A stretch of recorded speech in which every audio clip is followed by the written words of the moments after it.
欢迎来到新兴消息频道，请订阅频道，所以大家不要错过当天最热门的新闻。我们今天的时事通讯包括以下内容：祝青好好评如潮，袁冰妍郑业成大仿营业互相成就。最近热播的祝青好，不知道大家有没有看？傲娇郡主 vs 高冷侍卫。平常看惯了偶像剧男追女的戏码，遇上女主刘玲这样的强撩模式，还真是又土又甜又上头。尤其是他们的花式吻戏，那点击率是蹭蹭的往上涨，什么草坪吻、屋顶吻，总之是越看越上瘾。但好看的永远在花絮里，这句话说的是没错了。别看犀利他俩甜度十足，戏外为了一场吻戏，他们都差点打起来。又是正骨式摆拍，又是摔跤式接吻的，估计郑业成和袁冰妍也没想到，拍个吻戏危险系数竟然这么高。先不管男女主有没有磕到，我算是真的磕到了，而且更重要的是，除去戏内甜蜜的同框 CP 感，袁冰妍和郑业成在戏外也是大大方方的营业，微博视频互动，线下品牌合体活动，让人看着十分养眼。但就是说不追有点亏。俗话说，没有对比就没有伤害。随着袁冰妍和郑业成热度的增加，诚意也再次被拉了出来。琉璃云歌会排挤女主，袁冰妍诚意站位避嫌，好好的一场直播会却伤了一大波剧粉的心。一部电视剧的看点除了剧情之外，不少观众嗑的就是剧中男女主演的 CP 行。而作为暑假热播剧的琉璃，自然也是吃了不少 CP 粉的红利。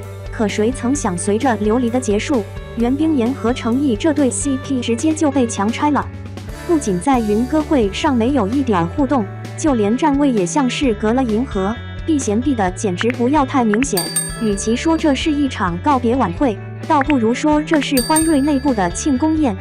而事实也的确如此，甚至在举办这个晚会的时候，女主袁冰妍根本没在邀请名单内，是欢瑞和平台为程毅个人办的。但因为后来热度一般，才邀请了袁冰妍。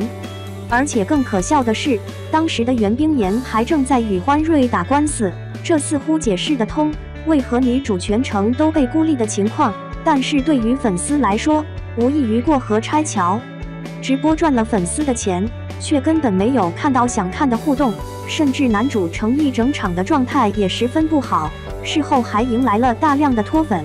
实在是搞不明白欢瑞这番操作到底给自己带来了什么好处。京剧武生10年，郑业成凭实力上热搜。最近随着热播剧祝青好的大火，郑业成也受到了观众的广泛关注，尤其是他在剧中的打戏，那叫一个行云流水，帅气十足。不仅能用自己的身材撑起飞鱼服，还能把飞鱼服打得甩起来。什么空中转刃、背后接刀，这些看起来像是特效的动作，其实都是郑业成自己转的。而且考古一下他之前的古装剧，你更会发现郑业成的武打输出一直很稳定，凌空转剑、花式转扇、起势弱势都相当一气呵成。不做武生着实有点埋没了这个人才。但后来一查才知道，7岁的京剧练习，10岁的专业武术训练。原来郑业成是真的有功夫在身上的，只不过始终缺少一个让他大红大紫的爆点。甚至于你们不知道的还有，郑业成在《古剑奇谭》和《花千骨》中都有演过角色，只不过都不是什么重要的角色，镜头并没有多少。之后还是凭借《微微一笑很倾城》里的好梅师兄小出圈了一把，后来他就接了不少小成本的网剧，比如《颤抖吧阿布3000》压杀等等。虽然在当时也是很有名气，但是后热度就没有了。如今又碰上了热播剧祝青好，相比于以往的古装剧，这部剧的女追男剧情倒是深受观众喜爱。